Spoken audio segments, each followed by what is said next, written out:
সবার মুখে হাসিটা একবার দেখুন। অনেকের ধারণা হয়েছিল যে কুরবানি বন্ধ হয়ে যাচ্ছে, কুরবানি কোথাও বন্ধ হচ্ছে, সমস্ত অফিসাররা রয়েছেন এখানে, কুরবানি হচ্ছে, নিয়ম মেনেই হচ্ছে এবং সব কিছু শান্তিপূর্ণভাবে হবে, ঠিক নিয়ম মেনে হবে, ওপেনলি হবে না, কোনোভাবে চতুর্দিকে ড্রেনে রক্ত ছড়াবে না।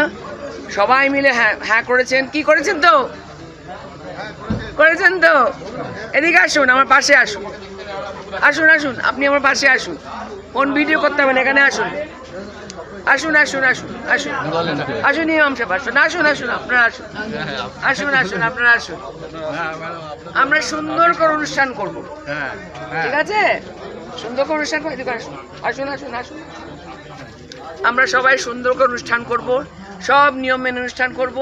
কাউকে সারাদিন ধরে বাইক আজকাল এমনি বাইক কেউ চড়েও না হেলমেট ছাড়া। তো সুন্দর করে সাবধানে সবাই গাড়ি চালাবে, সাবধানে বাইক চালাবে, সুন্দরভাবে থাকবে, ওসব ভিডিও টিডিও করে ছড়িয়ে লোককে দুঃখ দেবে না। খুব সুন্দর অনুষ্ঠান হবে, রেস্ট্রিকশন কিচ্ছু নেই, আইন মেনে সব কিছু হবে। যা পশ্চিমবঙ্গের সরকার যা যা আইন দিয়েছে, আমরা এখানে সবাই সেই আইন মেনে কাজ করব।